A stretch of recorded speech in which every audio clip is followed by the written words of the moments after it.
수요일 토크킹 시간이 왔습니다. 오늘도 이분들과 토크로 1시간 꽉꽉 채워보겠습니다. 변희재 미디어워치 대표, 장윤선 정치전문기자, 김재섭 국민의힘 도봉갑 당협위원장 나오셨습니다. 안녕하십니까? 안녕하십니까. 네, 새해 복 많이 받으십시오. 얘기하십시오. 도봉갑. 도봉이 나온 스타 줄여서 도나스 김재섭입니다. 야, 이거 만들어 왔다. 만들어왔죠. 요새 밀고 있습니다. 예. 도나스 밀고 있습니다. 도나스 김재섭 위원장. 도나스. 알겠습니다. 네. 기억하겠습니다. 예. 오늘 다뤄야 될 주제가 많습니다. 뭐 다들 예상을 하겠지만 이재명 대표 또 나경원 부위원장 순으로 얘기를 좀 나눠보겠습니다. 어제 이재명 대표 성남FC 후원금 의혹 관련해서 검찰 조사를 받았고요. 청산에 들어가기 전에 입장문을 읽기도 했는데 일단은 현장 상황 우리 변희재 대표님부터 어떻게 보셨는지요? 제가 뭐 제가 완전 제 개인적인 주관적 의견인데 네. 뭐 제가 조사한 바로는 네. 이 박근혜 대통령의 K 미르지단 사건이나 이 사건이랑 굉장히 유사성이 많아요. 유사하다고 항상 말씀 주셨죠. 예, 네. 좀 억울하게 이 공적 재단이 받은 돈을 이제 뇌물로 좀 너무 좀 과하게 해석하는 그런 문제에 대해서 저는 이재명 대표가 KJ 미르지단 건도 다시 좀 한번 검토할 정도로 좀 문제가 있어 보인다 이런 식으로 했으면 좋았는데 차라리 오히려 이제 이재명 대표는 K 미르지단은 그 사유화 문제로 잘못된 건데 나는 다르다 그런 부분이 좀 정략적으로 안 맞지 않나. 예. 그래서 그런 식으로 하면은 잘못되지 않았을까 해서 조금 아쉬운 점이 있어요. 개인적으로. 그러면 이제 좀 버티기가 어려울 수가 있는데 이렇게 하면은. 장윤선 기자는 어떻게 주목할 부분이 있었던가요? 입장문 중에? 뭐 근데 어쨌든 9분 동안 준비했던 8장 분량의 그 네. 성명을 읽었는데요. 본인 스스로 오랫동안 고민해서 쓴 글이라는 맞습니다. 거잖아요. 네.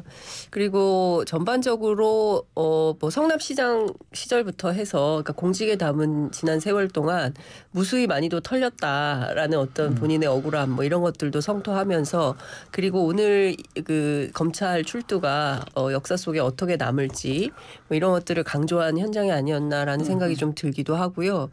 그리고 저는 굉장히 인상적이었던 대목 중에 하나는 본인뿐만 아니라 그 공직에 있었던 성남시 공무원들까지도 네. 범죄자로 만들려고 하는 검찰 수사에 대해서 뭐 도저히 참을 수가 없단가 뭐 이런 표현이 있었던 것 같습니다. 그러니까 정상적인 그 업무를 했을 뿐인데 그에 대해서 없는 죄를 만들어서 뒤집어 씌우는 거 아니냐라는 얘기에 대해서 뭐 어제 있었던 12시간 조사 뭐 결과 나오면서 한 얘기를 들어보면 뭐 기소는 정해진 수순인 것 같고 네. 결국 검찰에서 본인이 뭔가 다퉈봐야 의미가 없다라는 판단 속에서 결과적으로는 이제 법정에 가서 법률적인 공방을 통해서 유무죄를 가리겠다 뭐 이런 태도로 보입니다. 그런데 민주당 내부 취재를 해보면 이 기류는 전반적인 기류인 것 같아요. 윤섭이라는 분이 우리 댓글창에 도나스 멋있다. 도나스 근육 이렇게 표현해 줬습니다. 감사합니다. 팬인 것 같습니다. 김재섭 위원장님. 어떻게 보셨는가 함께 지금 마지막에 12시간 조사 마치고 나오면서 답은 정해져 있다. 기소는 뭐 명백하다라고 얘기했습니다. 같이 한번 얘기해 주십시오. 첫 번째로 어제 제가 그 이재명 대표 검찰에 출석하는 장면은 정말 그 정치적 클리셰로 가득한 장면이었어요. 일단 첫 번째로는 이재명 대표 성명의 내용이 그랬고요. 뭐 김대중 대통령, 노무현 대통령 그리고 야당을 향한 탄압이라고 그 진부한 프레임을 계속 가지고 오는 방식 그 클리셰가 하나가 보였고요. 두 번째는 현장의 모습이었던 거죠. 네. 앞으로 이제 다다음 주면은 설이 다가오게 되는데 이재명 대표는 어떤 방식으로든 본인이 과거에 어떤 뭐 혐의가 있는 정치인들, 혐의가 있는 범죄자들이 포토라인에 섰던 그 모습을 연출하고 싶진 않았을 겁니다. 왜냐면 그게 계속 뭐 그 설 연휴에 뉴스에 계속 그 장면으로 도배가 될 게 분명하기 때문에 어떤 방식으로든 포토라인이라는 느낌을 안 주기 위해서 네. 최대한 많은 사람들을 동원하고 최대한 많은 지도부를 동원하고 지지자들까지도 소환하게 되는 그런 모습을 연출하려고 했기 때문에 뭐 그런 장면도 눈에 띄었고요. 더 재밌었던 것은 그 이재명 대표가 딱 성명을 읽는 옆에 지도부들이 너도 나도 사진 찍히겠다고 얼굴을 이렇게 들이미는 모습이 참 정말 정치인들답다. 저 장면에서도 얼굴을 들이미는구나라는 생각이 들어서 굉장히 재밌게 봤고요. 네. 이재명 대표 기소 될 것 같아요. 제 생각에. 기소가 될 왜냐하면 것이다. 다른 네. 사건과는 좀 다르게 검찰에서도 이야기하는 것이 성남 FC 사건은 워낙 누적된 자료도 많고 법리도 명확하기 때문에 이것은 이재명 대표를 기소하지 않을 수 없다라는 것이고 과거의 경찰 수사가 불송치까지 되는 데 있어서 너무 부실한 수사를 했다라는 것이죠. 네. 당시 이제 성남시장이었고 뭐 지자체장이다 보니까 아무래도 분당 경찰서에서도 속도를 내서 자료를 충분히 확보해서 하기 어려웠고 그 당시 현금이 인출됐던 과정, 뭐 유관 체육단체에서 현금이 인출된 과정인데 여기 압수수색도 하지 않았고 강제수사로 전환도 안 했고 그다음에 광고비 명목인데 모든 회사들이 그 성남 FC 그 유니폼에 광고 한 줄 들어가지 않는 이상한 여러 가지 지금 보면 납득되기 어려운 장면들이 너무 많기 때문에 검찰에서는 불가피하게 기소를 할 거다라고 예상하는 사람들이 많은 것 같고 저도 마찬가지입니다. 자, 그 부분 다시 한번 얘기해 보죠. 많은 지도부들이 가서 총출동 한 50여 명이 갔다고 하던데 뭐 기사마다 다 다르고. 예, 40여 명, 50여 명 그렇게 같이 갔던 부분 변희재 대표님부터 어떻게 보시는지요? 저는 그렇게 지도부가 총출동할 정도로 그러면 검찰 수사를 신뢰하지 않겠다는 메시지 아니겠어요? 네. 그러면은 검찰에 수사받으면 안 되죠. 아예 가지 말아야 된다. 애초에 특검으로 가겠다 그랬으면은 아예 검찰에 가지 말고 그 정도면은 보이콧을 했는 게 맞다고 보죠. 장윤석 기자님은요? 근데 이제 뭐 민주당 얘기를 들어보면 사당화 얘기도 자꾸 나오고. 네, 뭐 그런 표현은 있지만 그 뭐 제가 어제 또 그 검찰 출두 이후에 국회의원 회관을 돌면서 민주당 의원들 이제 얘기를 들어봤는데 이 상황을 어떻게 보는지. 근데 어쨌든 종합해서 말씀을 좀 드리자면 뭐 자발적으로 나온 분들도 계시고요. 그리고 지도부들은 어쨌든 대표가 가는데 같이 가서 뭐 힘을 보태줘야 되는 거 아니냐 어떤 이런 연대 뭐 이런 차원이 있었던 것 같고요. 지지자들이야 뭐 그 전부터 뭐 포스터 만들어가지고 나갑시다 뭉칩시다 뭐 이렇게 했었는데 제가 재미있게 본 포인트는 어떤 거죠? 보수도 집회를 했다는 거예요. 그리고 가로세로 연구소인가요? 생방송을 했는데 제가 동시 접속자를 쭉 봤더니 그 방송국보다 더 많더라고요. 동접이. 그래서 야 이게 어찌됐든 장이 서니까 보수가 됐든 진보가 됐든 유튜버들이 그 상업적 목적으로 이렇게 많이 나오는구나. 그래서 이제 그 댓글창을 보니까 뭐 어마어마한 욕설과 막 이런 게 있더라고요. 그래서 어찌 보자면 대한민국 정치의 한 단면을 보여주는 현장이 아니었나라는 생각이 좀 들기도 하고요. 저는 뭐 정치부 오랫동안 취재했던 기자의 입장에서 보자면 대선이 아직 안 끝났구나. 대선 연장전이 아마도 총선에서 누가 다수 의석을 차지할지는 모르겠으나 내년 봄까지 계속 되겠다 이 분위기가 이런 생각은 들었습니다. 자, 이 와중에 또 공교롭게 쌍방울 전 김성태 회장 검거가 됐습니다. 태국에서. 이게 뭐 공교로운 건지 왜냐하면 뭐 골프장에서 잡혔기 때문에 알고 있었다는 거거든요. 동선을. 변 대표님 뭐 이거는요. 이 쌍방울 김성태 회장 관련해서는 그 하여튼 그 강신업 씨가 1월달에 분명히 얘기를 했었어요. 그 완전 브리핑식으로. 검찰에 대해서 이제 김성태 씨하고 얘기가 끝나가고 있다. 조만간 한국 들어온다. 그리고 이제 중앙일보가 보도를 했는데 김성태 회장이 검찰에다가 이재명 관련 범죄를 다 풀어줄 테니까 선처를 해달라 해서 검찰이 거부했다는 이제 기사가 나갔는데. 검찰이 거부했다. 어쨌든 그러니까 그 정황을 보면은 이미 김성태 회장하고 검찰하고는 얘기를 하고 있었다는 얘기거든요. 그래서 뭐 들어오실 분이 들어왔다고 저는 그렇게 볼 수밖에 없습니다. 그렇군요. 자, 그러면 앞으로 지금 이런 사법 리스크 아마 대장동도 있고 지금 돈 백현동 지금 그리고 변호사비 대납 지금 하고 성남 FC 이런 리스크들이 당분간 계속 될까요? 어떻게 보십니까, 김재섭 위원장님? 당분간이 아니라 굉장히 오랜 시간 동안 될 것 같은 생각은 들어요. 이제 시작이잖아요. 아직 백현동은 시작도 안 했고 뭐 대장동도 이제 속도를 내는 상황이고 뭐 김만배 뭐 진술들이 계속 이거저거 터져나오기 시작하고 심지어 뭐 언론사를 매수하려고 했다, 판사까지 매수하려고 했다부터 시작해서 점점 그 수사망이 이재명 대표의 목을 조여오는 상황이기 때문에 저는 이 사법 리스크라고 하는 것이 굉장히 오랫동안 지속될 것 같고 계속 민주당의 발목을 잡는 방식으로 가겠죠. 뭐 지난 한 100 몇십 일 정도 이재명 대표 취임 이후에 민주당에 기억나는 게 결국 이재명 대표 사법 리스크, 방탄국회 이 두 가지만 남았는데 이런 것이 뭐 사법 리스크 이재명 개인적인 문제를 너무 민주당으로 확대해가는 그런 모습들이 상당 기간 연출되지 않을까 생각합니다. 반대로 변 대표한테 질문을 좀 드리고 싶은 게 이렇게 여당 대표 또 가족 아들까지 지금 한 7건 이상의 수사가 지금 집중적으로 이루어지고 있는데 정권 지금 출범 8개월 동안 계속했고 앞으로도 계속될 건데 이게 여권한테 유리할지 총선에게 유리할지 어떻게 보시는지요? 분명한 거는 지금까지 해서 전례는 없던 일입니다. 네. 예, 대선에서 같이 경쟁했던 사람 이렇게 수사하는 거는 전례가 없는 일인데 자꾸 이제 그 여권 쪽에서는 원래 대선 때 나왔던 의혹들 아니냐. 그런데 그런 식으로 하려면 대권 때 나왔던 양쪽 의혹을 다 수사를 했어야 되는 거고. 그런데 윤석열 후보 시절 의혹 한쪽을 안 해버렸기 때문에 이건 정치보복에 좀 혐의가 짙은 부분인데 예. 저는 좀 납득이 안 되는 게 이재명 대표가 한 2달 전에 예. 수사가 불공정하다. 그래서 특검으로 다 같이 하자고 얘기했으면요. 그 자기 측근들부터 자기까지 어떠한 검찰 수사도 응했으면 안 되는 거거든요. 응하지 않고 특검으로 갔어야 되는데 예. 지금 그 측근 2명이 수사를 받고 다 구속이 됐고 구속이 됐죠. 본인도 수사를 받고 이래버리면은 어쩔 수 없는 거예요. 이렇게 되면은. 그러면 지금 이번 건 같은 경우도 뭐 기소냐 구속 기소냐 얘기 나오는데 그냥 단순 기소하더라도 또 쌍방울 가지고 또 할 거고 아까 얘기했던 뒤에 줄줄이 남아 있습니다. 이거는. 예.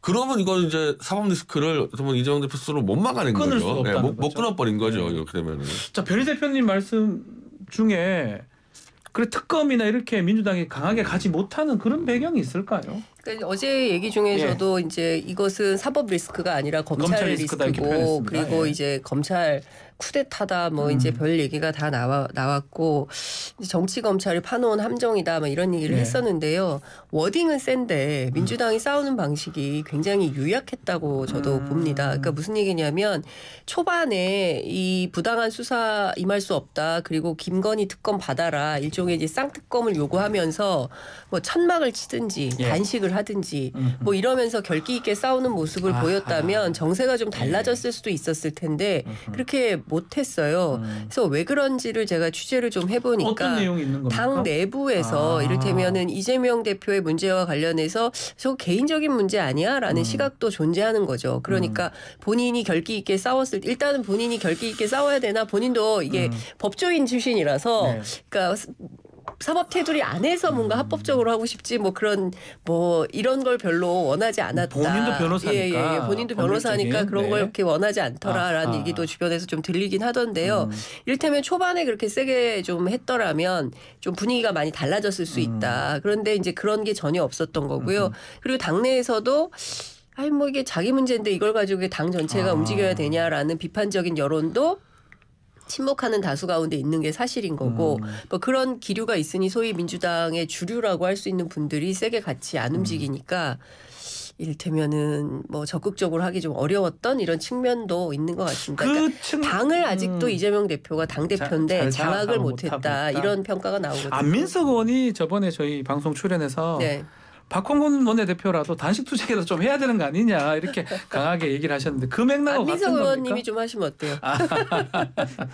예, 우리 김재섭 위원장님. 네. 그러니까 그 이재명 대표에 대한 수사가 네. 정당한 수사라는 여론조사, 그러니까 연초에 했던 MBC 여론조사를 보니까 과반이 넘어요. 그러니까 이재명 대표를 그러니까 국민의힘을 지지하지 않는 사람들 가운데서도 이재명 대표는 응당 수사를 받아야 된다. 이것은 적법한 검찰의 수사권 행사다. 이렇게 보는 분들이 더 많다 보니까 그 이재명 대표를 향한 혐의가 너무 누적되다 보니까 이재명 대표가 아무리 프레임 전환을 하려고 해도 되지가 않는 것 같아요. 아까 제가 말씀드린 대로 어제 이재명 대표가 검찰을 출석하는 장면은 온갖 정치적 클리셰로 가득하고 누가 봐도 이것을 야당 탄압으로 규정하고 싶은 야당의 마음은 알겠는데 국민들이 거기에 쉽게 다가가지 못한다는 점, 그 이재명 대표의 워딩 하나하나가 사실은 굉장히 공허하게 된다는 점은 결국 이재명 대표가 이 프레임 전환을 못할 거라는 생각이 저는 있는 거거든요. 그렇다 그러면 프레임 전환이 안 되는 이상 이재명 대표를 향한 수사가 적법하다고 생각하는 이상 이재명 대표의 리더십은 흔들릴 수밖에 없죠. 저는 끝까지 가기 어렵다고 봅니다. 법률적으로는 좀 다퉈볼 만한 일들이 많이 있는 거예요. 그러니까 그동안 사실 우리 사법 판례 가운데 정치적 이득을 처벌한 사례가 있냐 없다라는 거거든요. 그렇지만 이제 검찰의 수사각은 인허가를 조건으로 그러니까 현안이 있는 기업들을 골라서 후원금을 내게 하고 그리고 뭐 인허가 이런 걸 봐줬다 뭐 이렇게 얘기를 하고 있는데 실제로 그런 지자체는 많다는 거고 그렇게 그 운영되는 그 시민구단들이 많다는 거 아니겠습니까? 그렇기 때문에 이것은 민주당 입장에서는 재판에 가서 법률적으로 이게 죄가 되는지 안 되는지를 꼼꼼히 따져봐야 된다. 그러니까 지리한 법률 공방은 갈 거다. 근데 결국은 무죄가 날 수밖에 없다. 왜냐하면 이렇게 하고 있는 데가 너무 많고 이게 과연 죄가 되는지 죄가 될 수 있는지를 따져볼 필요가 있어서 민주당 내부에서 이거 자기네들은 별로 중요하게 생각하지 않는다는 거예요. 결과가 너무 뻔하기 그래서 때문에. 또 출석을 했을 것이다. 예. 이렇게 말씀하시는 거네요.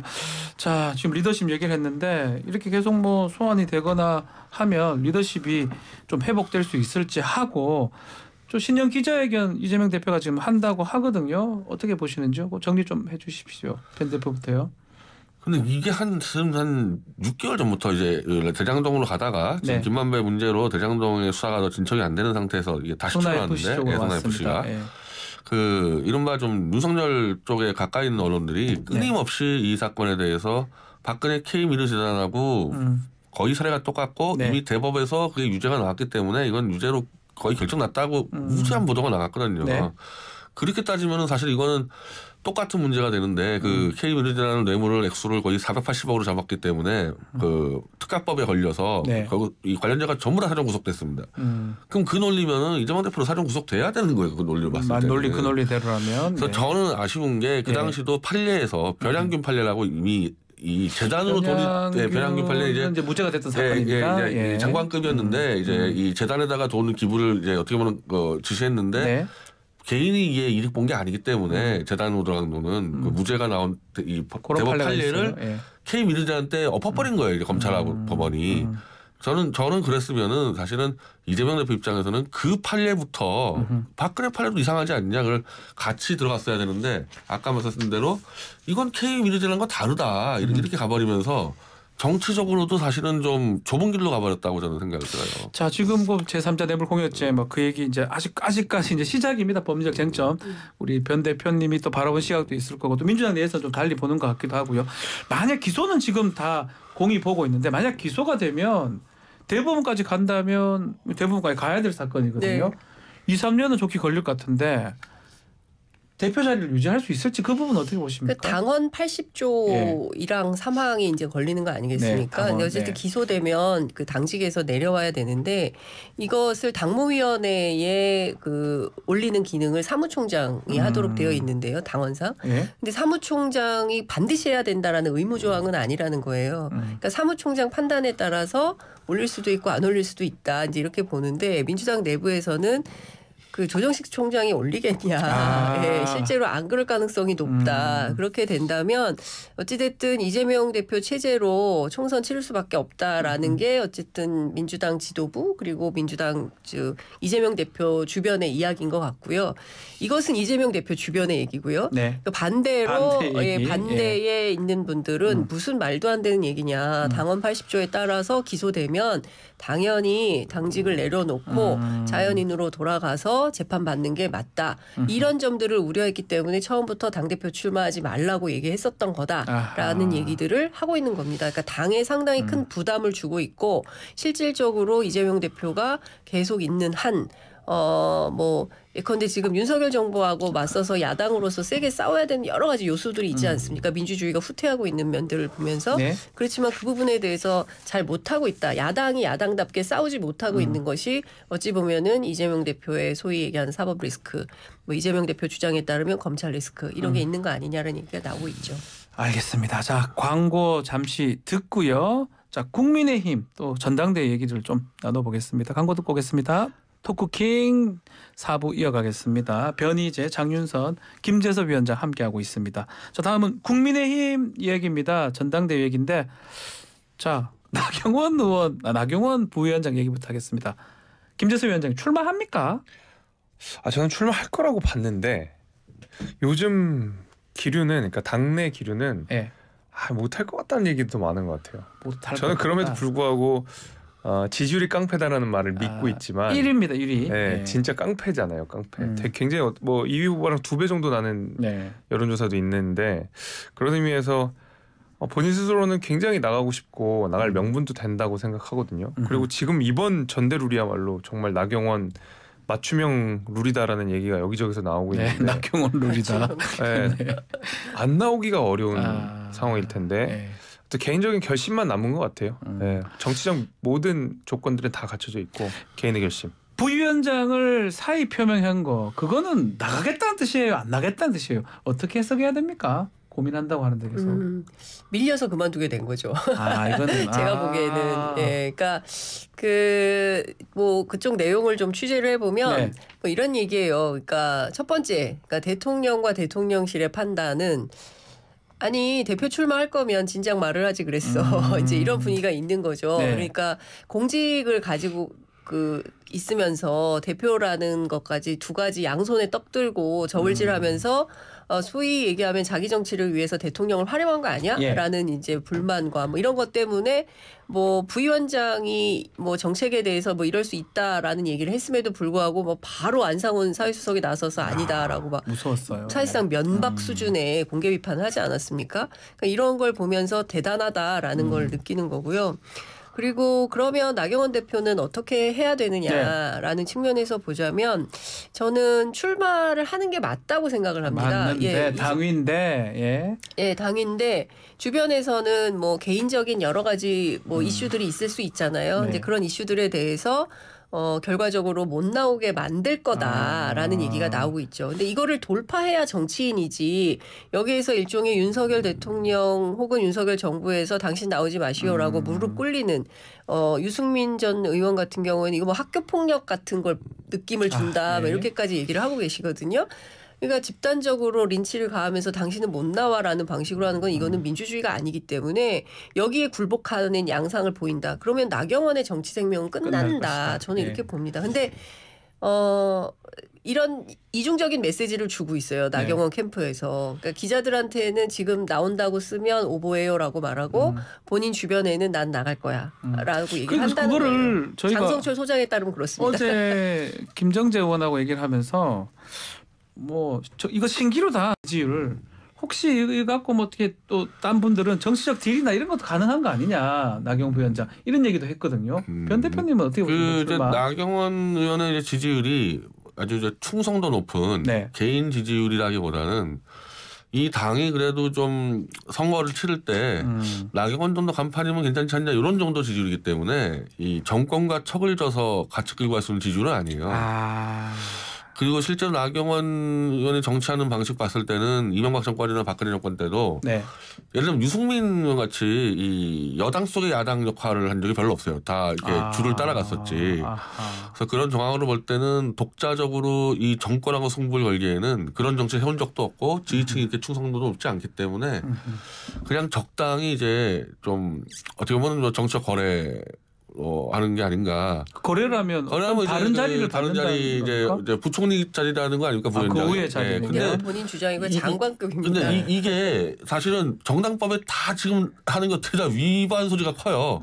예. 그 지지율 1위 나왔다는 이유로 자꾸 못 나오게 협박하는 것 자체가 정당법 위반이고 만약에 이게 자리로 거래가 됐다 그러면 완벽한 위반이거든요. 네. 그래서 굉장히 위험한 일들을 좀 벌인다 생각이 들어요. 근데 제가 이제 그 국민의힘 의원들 취재를 해보면 어떤 얘기를 하냐면 우리 당에 친윤 아니면 반윤이에요. 뭐 비윤 이런 거 없어요라고 말씀을 하시면서 자 그러면 그 유승민 전 의원과 다르게 그러니까 그동안 나경원 전 의원이 정치해왔던 방식 변 대표님 잘 정리해 주셨지만 그런 측면에서 보면 나경원 전 의원이 과연 대통령하고 반대에 딱 서가지고 여당 안에 야당 역할을 하면서 반윤의 깃발을 들겠어요? 라고 오히려 저한테 질문을 하십니다. 그러니까 그런 정치, 그러니까 결기 있게 싸우는 리더십을 나경원이라는 정치인이 단 한 번도 보여준 적이 없다. 그렇기 때문에 이후에 진행되는 당내 여론조사에서 나경원에 대한 지지율은 많이 빠질 것이다. 그리고 그 지지율은 김기현 의원으로 몰릴 수밖에 없다. 결과적으로 우리는 김기현 대 안철수, 안철수 대 김기현 이렇게 결선 투표 갈 거고 안철수 의원 같은 경우에는 결국은 단일화의 모범을 그동안 보여주셨던 것처럼 그렇게 일종의 뭐 박수부대, 뭐 형식적으로 그냥 뭐 경선하는 뭐 파트너 이 정도로 끝나지 않겠냐라고 전망들을 하고 계셨습니다. 김재주 위원장한테 그것도 한번 질문 드려볼게요. 사의 표명을 했는데 대통령실에서 못 들었다 뭐 이렇게 얘기도 하고 이렇게 엇박자가 나는 거는 무슨 이유일까요? 모르겠습니다. 모르겠습니다. 모르겠는데. 네. 같이 뭐 하고 싶은 말씀 같이 주십시오.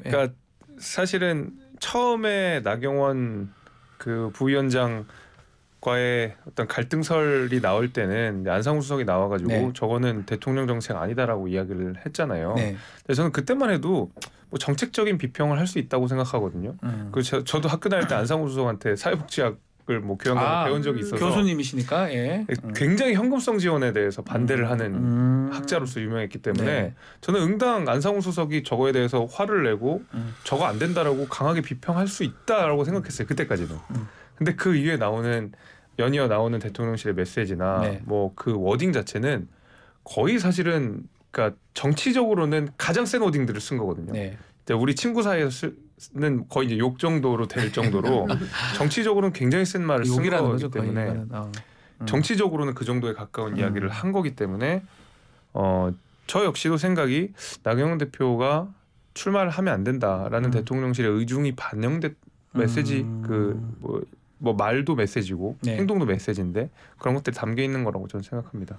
자, 대통령실이 이렇게 강하게 반응한 게 지금 안상훈 수석 얘기를 했는데 수석일까요? 아니면 그 윗선일까요? 아니요, 대통령께서 이렇게 정리하라고 말씀하셨다라는 메시지가 고위 관계자 말로 나왔어요. 그리고 또 그 직후에 업무 보고할 때도 국민 세금 함부로 쓰면 안 된다. 그런 뉘앙스의 또 발언들도 그리고 있었죠. 대통령이 지금 나경원 전 의원의, 그러니까 나경원 부위원장의 행태에 대해서 굉장히 진노하고 있다는 거 아닙니까? 그러니까 네. 실제로 앞서 제가 말씀드린 대로 두 손에 떡 들고 이렇게 자기 정치에 활용하는 듯한 이런 모양을 보이는 것에 대해서 이거는 참을 수가 없다. 네. 뭐 이런 태도라는 거니까 결과적으로 못하게 하겠죠. 네. 자, 그러면 지금 변희재 대표는 뭐 이거 정당법 위반의 가능성도 얘기하면서 룰 개정부터 해서 지금 여러 가지 얘기들이 많거든요. 이게 혹시나 예컨대 비윤을 중심으로 좀 똘똘 뭉칠 수 있는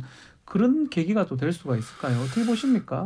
근데 그렇게 하기에는 좀 정말 이제 여당이 경선에서 전례가 없는 수준의 대통령 권력으로 어떻게 보면은 1, 2, 3위를 다 찍어 누르는 지금 상황이에요. 네. 뭐 사실 이제 나경원 전 의원이 이제 못 나가는 사태가 벌어지면은 유승민 전 의원이나 뭐 안철수 전 의원 뭐 나가서 뭐 하겠냐 이제. 그럼 1, 2, 3위를 빼버리고 밑에 4, 5인 김기현, 강신업이 가는 상황이 벌어지는데 네. 그런 상황에서 무슨 대통령과 척지는 그 세력이 여당 안에서 이 세를 만들어서 승부를 한다? 거의 지금 불가능한. 그러니까 한마디로 이건 정당 민주주의를 완전히 파괴해버려서 불가능한 사태가 돼버렸죠. 근데 저는 가장 이해할 수 없는 포인트가 그러면 국민의힘은 역사와 전통을 자랑하는 보수 정당이 맞냐? 김기현 의원이 본인 그 출정식에서 큰 북을 두드리면서 보수의 근간을 세우겠다라고 얘기를 했거든요. 보수의 근간이 뭐냐? 이런 본질적인 질문을 안 할 수 없는 상황이 되는 겁니다. 네. 보수 정당은 이렇게 막 1위 후보 2위 후보 다 꿇어앉히고 너희들 출마하지 마 못하게 만들고 오로지 나의 뜻을 반영하는 후보만 출마해 뭐 이러면 투표가 무슨 필요가 있습니까? 그냥 임명하면 돼요. 네. 뭐 이런 방식으로 운영하는 게 맞냐에 대해서 저는 당심은 상당히 부글부글할 거다. 그러니까 이를테면 지금 이런 거예요. 당심 나경원, 민심 유승민. 오로지 우리는 윤심뿐이다. 이걸 강조하고 있는 거거든요. 네. 그러면 당심과 민심은 전혀 다른 데 가 있는데 오로지 윤심에만 충실하는 정당으로 갔을 때 과연 내년 총선에서 국민의힘이 국민들로부터 좋은 평가, 박수 받을 수 있는 정당이 될 수 있겠냐. 네. 저는 절대 아니라고 봅니다. 국민들이 심판할 거예요. 이거를 그냥 그때도 그래요. 우리는 정말 잘했어요. 이렇게 할 수 있습니까? 저는 김재섭 위원장부터 굉장히 불안할 것 같아요. 자, 김재섭 위원장 총선이 될까? 수도권에 이제 총선을 생각하고 있는 우리 김재섭 위원장 입장에서 지금 당의 상황 이게 약한데 전당대회 흥행이 돼야 되잖아요.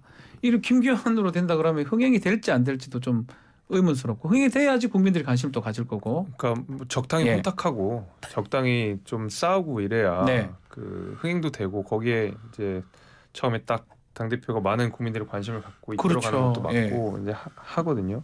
근데 이제 장 기자님 말씀해 주신 대로 외부에서 이렇게 비춰지는 것은 문제인 거죠. 실제로 이제 김기현 의원 같은 경우에는 저도 이래저래 뭐 주변을 거쳐서 직접 듣기도 했지만 이게 윤심으로서 프레임이 되는 걸 좀 굉장히 두려워하긴 해요. 김기현 의원이요? 왜냐하면 언론에서도 그러니까 왜냐하면 그제였나요? 그 라디오 방송에 나와서도 뭐 윤심팔이라는 말에 대해서 굉장히 약간 화를 내셨던 얘기를 좀 했었거든요. 예. 그러니까 그게 왜 그러냐면 실제로 윤심을 받고 있다 하더라도 그것이 수도권 선거나 당대표로서 선거를 지휘할 때 있어서는 불리하다는 생각을 아마 김기현 대표도 갖고 계실 하고 거예요. 있군요. 네, 그래서 예. 김기현 만약에 대표가 당대표가 된다 그러면 최대한 그런 것을 벗어나려고 하는 방식으로 우리 당이 윤심으로서 움직이는 게 아니라 당원들과 민심을 이끌어가는 방식으로 될 거다라고 아마 당은 그렇게 이끌 가능성은 있는데 네. 적어도 지금 단계에서는 외부에서 그렇게 비춰지는 것은 저는 굉장히 큰 문제라고 생각합니다. 당내에서 어떤 얘기까지 나오냐면 자꾸 이렇게 소위 윤핵관, 윤심팔이를 통한 윤핵관 주도로 판이 벌어지면 지금은 뭐 이런 분위기로 흘러갈 수 있겠지만 이제 진짜 총선에 임박해서는 윤핵관들 전부 총선 때 불출마 선언해라 이런 요구를 강하게 할 수도 있다. 그러니까 판이 뒤집어질 수도 있다라는 얘기를 하고 있는 거거든요. 그러니까 이런 방식이 옳지 못하고 우리 당이 정상이 아니에요라는 말씀은 굉장히 많이들 하십니다. 그러니까 전화 통화하면은 정말 한숨 쉬고 우리 정말 걱정이다 이런 얘기를 많이 하는데 중요한 거는 그러니까 결기 있게 나서서 이것은 잘못된 것이기 때문에 이런 방식으로 하지 맙시다라는 얘기를 아무도 안 하고 있다. 저는 이게 더 큰 문제라고 생각합니다. 누군가는 나서서 지금 우리 잘못하고 있으니까 이런 방식으로 운영하면 안 돼요.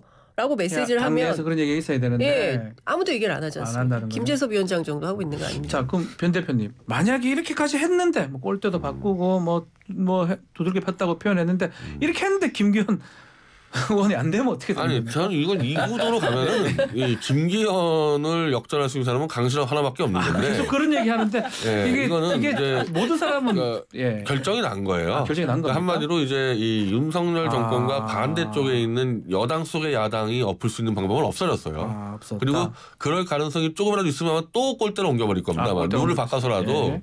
무조건 김기현 혹은 강신업이 되도록 이렇게 짜놨기 때문에 네. 이제 결과는 거의 결정난 거나 마찬가지고 이제 다음에 이제 안철수 이제 의원 정도가 이제 들러리 서줄 건 아니고 그것만 남아 있는 지금은 출마 선언을 하긴 했습니다. 아직 등록 후보 등록까지 많이 남았기 때문에 글쎄요 본인이 이런 분위기에서 나와서 뭘 할지 아마 이제 본인도 난감할 거거든요. 그래서 끝나버린 거고 이랬을 때 이거 완전히 이제 우리는 정당이 아니요라고 이제 대외적으로 이제 뭐 선언한 거 아닙니까?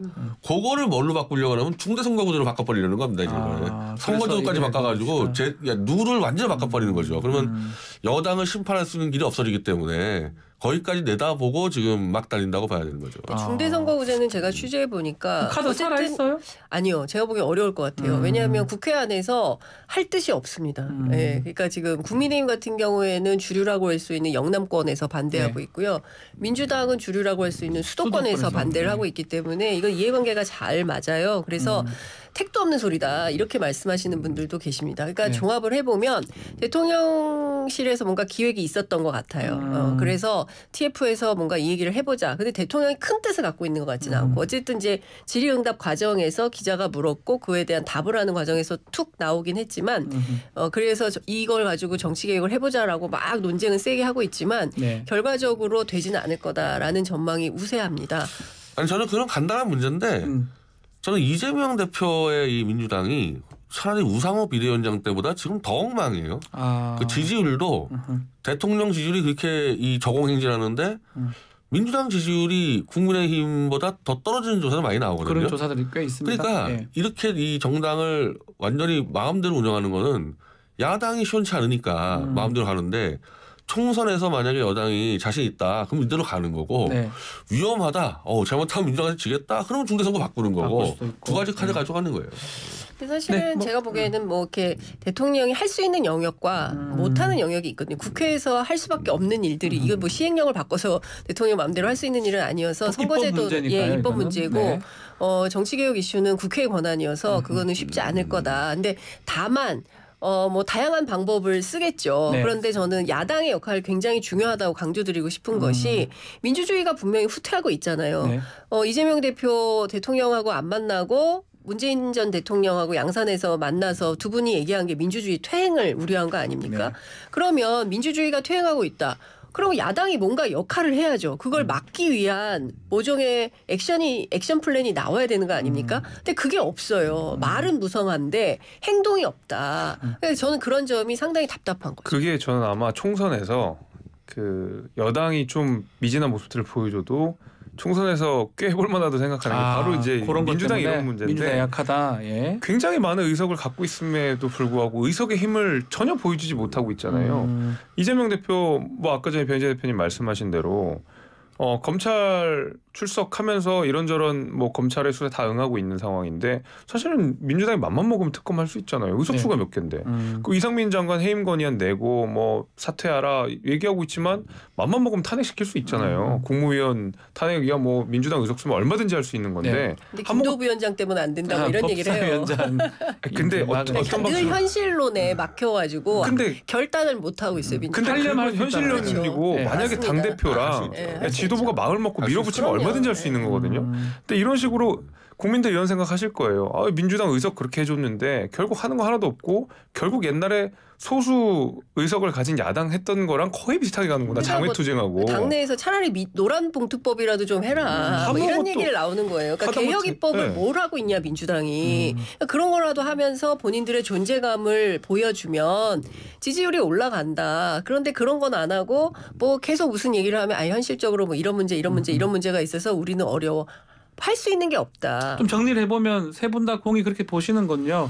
민주당, 야당이 좀 약하니까 여당에서 특히 좀 무리하는 모습이 보여도 더 문제 없다고 생각을 하는 것이다. 이렇게 세 명 다 공이 그렇게 보시는 거네요. 차라리 대통령한테 힘 실어줘서 확 바꿔보자는 생각을 가질 수 있는 거죠. 얼마든지. 예. 그렇다면 뭐 앞으로 국민의힘 전당대회는 좀 이런 구도로 갈 가능성이 매우 높고 마지막으로 나경원 부위원장 그래도 마지막에 많이 바뀌어서 나가겠다 이렇게 할 가능성 없는 건가요? 나가겠다 하면 또 룰을 바꾸겠죠. 룰을 바꾸겠죠. 네, 이제 모바일로 완전 없애버리거나. 룰을 바꾼다고요? 그냥 완전히 그냥 그 체육관 선거로 거기 뭐 많이 못 오기 때문에 불가능할 모바일은 없애버리고 없애버릴 수 있고 어쨌든 뭐 나경원이나 뭐 안철수 씨나 뭐 유승민이 안 되는 룰로 바꿔버릴 테니까 뭐 변수가 없어져 버렸죠. 변수가 이제. 지금 없다. 알겠습니다. 자 다음 주제 한번 또 넘어가 보도록 하겠습니다. 대장동 의혹. 지금 언론, 법조계까지 번지고 있어요. 지금 김만배 씨가 관리했던 인사가 언론사도 포함됐고요. 전현직 판검사도 포함이 됐네요. 말씀 좀 부탁드리겠습니다.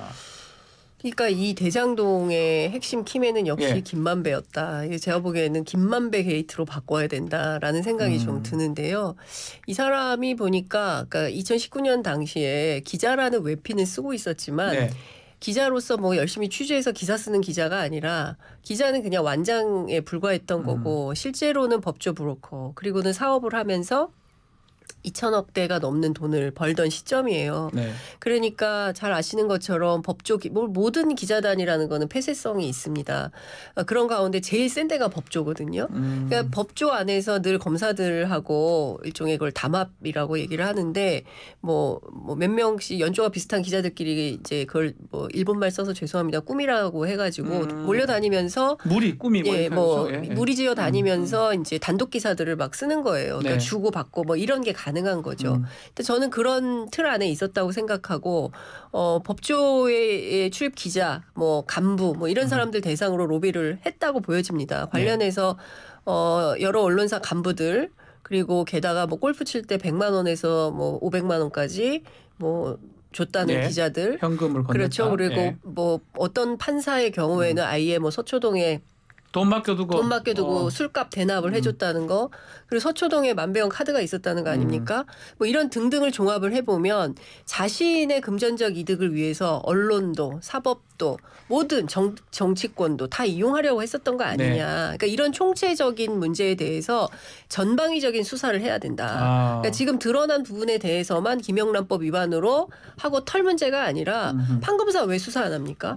해야죠. 변호사들 수사해야죠. 있겠죠? 검사 그러니까 뉴스타파 보도에 따르면 검사도 있다는 거잖아요. 근데 그게 누군지 뭐 조금씩 드러나고 있어요. 그래서 제가 보기에는 그리고 한겨레 제가 내부 취재를 해보니까 이번 사건을 상당히 심각하다고 보고 있고 차라리 차제에 특별 취재팀을 꾸려가지고 이 김만배 게이트의 A부터 Z까지 싹 다 취재를 해서 다 보도를 하자. 그것이 어쨌든 한겨레 신뢰를 회복하는 첫 출발이 될 수 있을 것이다라고 얘기를 하고 있거든요. 그러니까 이런 등등에 대해서 종합적인 검찰의 수사가 있을 것으로 기대를 좀 해봅니다. 이게 지금 나왔던 게 뭐 정약 녹취록을 다 보면 나온다고 앞으로 또 공개를 한다고 하니까 그렇다면 이런 것들 처음부터 좀 들여다봐야 됐던 부분 아닌가요? 이게 대선 전에 대장동 이슈가요. 예. 대선 전만 하더라도 이른바 성남시 라인들하고 네. 판검사 라인들이 두 라인이 있었거든요. 근데 이 정권 넘어와가지고 담당 검사가 바뀌면서 판검사 라인 수사를 안 해버렸는데 수사를 안 해버리고 그 판검사 라인의 핵심이 박영수 검사하고 사실은 부산저축은행에서의 이 대장동 대출 문제가 핵심이었는데 네. 그걸 빼버렸단 말이에요. 그 김만배 수사자가 이제 거기서 막히니까 사실은 야, 이 대장동 더 들어갔다가는 잘못하면 박영수하고 윤석열 대통령까지 엮이니까 네. 성남시로 뺀 거 아니냐 네. 이런 얘기가 나오니까 이거는 원래 원칙대로 쌍특검의 문제에서 대장동 특검이라는 것은 성남시 라인도 있지만은 판검사 라인들 수사 문제 때문에 빨리 특검으로 전환시켜야 되는 문제이기 때문에 이건 특검을 해야 된다. 네, 원래부터 그 주장을 했었던 그러니까 거고. 지금 그 정영학 녹취록이 작년부터 있었는데 네. 이 사건이 왜 지금 이렇게 불거지느냐. 저는 핵심은 김만배가 입을 안 열기 때문이에요. 그러니까 김만배를 압박하기 위한 카드로 검찰이 흘리는 거거든요. 아. 이거 기자들이 어떻게 알고 이걸 기사를 쓰겠습니까? 그러니까요. 제가 보기엔 네. 검찰에서 흘리기 때문에 쓸 수 있는 기사고요. 그리고 지금 권순일 대법관 얘기가 나오지 않습니까? 박영수 특검 얘기 나오고 있죠. 그리고 김수남 전 검찰총장 얘기하고 있죠. 거기다 박영수 전 특검 딸, 곽상도 아들 뭐 등등의 고위 법관들하고 친밀 그러니까 로비 명목으로 만났던 거예요. 본인이 이제 법조 기자라는 완장 차고 다니면서. 예. 그러니까 이런 부분에 대해서 선택적으로 수사하면 안 되죠. 저는 검찰이 공정과 정의, 상식에 입각해서 수사를 한다면 싹 다 털어야 되는 거죠. 싹 다 털어야 예, 된다. 필요한 부분에 대해서 그때그때 다른 법률 잣대로 누구는 수사하고 누구는 수사 안 하고 누구는 봐주고 누구는 안 봐주고 이러니까 늘 문제가 되는 거 아니겠습니까? 선택적 정의, 선택적 수사 이거 안 된다 말씀드리고 싶습니다. 근데 네, 김수현 위원장님. 뭐 이번에 막 언론인들이 매수됐다, 네. 뭐 판사됐다, 그래서 굉장히 뭔가 막 큰일이 난 것처럼 됐는데 아니 저는 크게 놀랍지도 않았던 게 이미 대장동 수사 처음 시작할 때부터 아까 말씀하신 권순일 대법관, 곽상도 국회의원 이미 로비는 거의 말하자면 대한민국 최고 그 관직에 있는 사람들로부터 이 대장동 이슈가 터졌잖아요. 네. 사실 판사 언론인들은 놀랍지도 않을 정도예요. 왜냐하면 처음부터 막 국회의원 뭐 대법관 입급이 나왔기 때문에 잘 놀랍지도 않은 것이고 저는 오히려 이번에 판사 언론인 뭐 대법관 전방위적으로 로비를 했다라는 정황이 드러나면서 그렇다면 김만배가 이 대장동 사업의 가장 키 중의 키라고 불릴 수 있는 성남시청에 로비를 안 했을까? 안 한 게 더 이상한 거죠. 그럼 성남시청에서 누구한테 로비를 했을까? 당연히 이재명 대표 측이겠죠. 이재명 대표까지 안 가는 건 검찰 수사 밝혀질 일이지만 그렇기 때문에 저는 이렇게 계속 그 주변에 뭐 판사, 언론인 뭐 등등 나오는 것이 오히려 성남시청에다가 김만배를 비롯한 대장동 일당이 적극적으로 로비를 했을 거라는 강력한 추정을 저는 하나 더 제공했다고 생각합니다. 해석을 좀 달리 남욱 예, 변호사가 예. 그런 얘기를 하잖아요. 그렇게 로비를 했는데 안 통했다. 예. 그래서 이재명 저는 대표에 그렇게 대해서 생각하지 뭐 않습니다. 이렇게 얘기를 하는 얘기가 나오는데 어찌됐든 말씀드린 대로 이것은 김만배 게이트고 그 관점에서 전방위적인 수사가 필요하다. 그러지 않고서는 이 내용을 확인할 수가 없다. 그리고 여야가 없었다. 김만배 로비에는 여야도 진보 보수 언론도 없었다. 다 했어요. 다 했다. 그러니까 총체적으로 자기가 이익을 얻을 수 있는 뭐 수단과 방법을 동원해서 다 했는데 한쪽에 대해서만 수사하고 있다. 이것은 상당히 편향돼 있다는 비판을 네. 피할 수 아니 없다. 대표님. 지금 대선 네. 때 그 이름 나온 아까 얘기했던 법조인 중에서 곽상도 구속 의원만 지금 구형이 수사했고 됐습니다. 예. 박영수 뭐 권순일 수사 안 했거든요. 네. 김수남 다 김수남. 수사 수사 안 네. 했습니다 네. 지금 법조인들은. 그래서 다 봐준 그거를 거죠 사실은. 뭐 대부분 이제 윤석열 대통령 검사라든가 엮이기 있기 때문에 이건 지금 검찰에 맡기면 수사가 될 수가 없어요. 이건 바로 특검으로 전환시켜야 되는 거죠. 사실 그러면 지금 이렇게 언론에 공개한 걸 좀 달리 생각하는 공개했다고 제가 잘못 표현했습니다. 언론에 지금 언론인들 나오고 전현직 판사 몇 번 나왔는 게 우리 김재수 위원장은 그러니까 당연히 이재명한테 로비했을 것이다라고. 그런데 두 분은 그렇기 때문에 이거는 특검으로 가가지고 언론, 검찰 다 해야 된다 이렇게 보시는 그러니까 거예요. 이재명 대표 수사를 하고 있잖아요. 네. 근데 이제 이 판검사 라인대로 수사를 못 하고 있으니까 그건 원래부터 특검을 해야 된다고 주장했었고 지금 그 필요성이 더 중요하게 드러나는 거죠. 네. 그러니까 대장동 특검도 해야 되고요. 김건희 특검도 해야 되는 거죠. 김건희 특검 그러니까 TFT 만들었다고 그렇습니다. 하니까요. 예. 그 전방위적인 의혹이 드는 사건에 대하여 검찰이 공정하게 수사해야죠.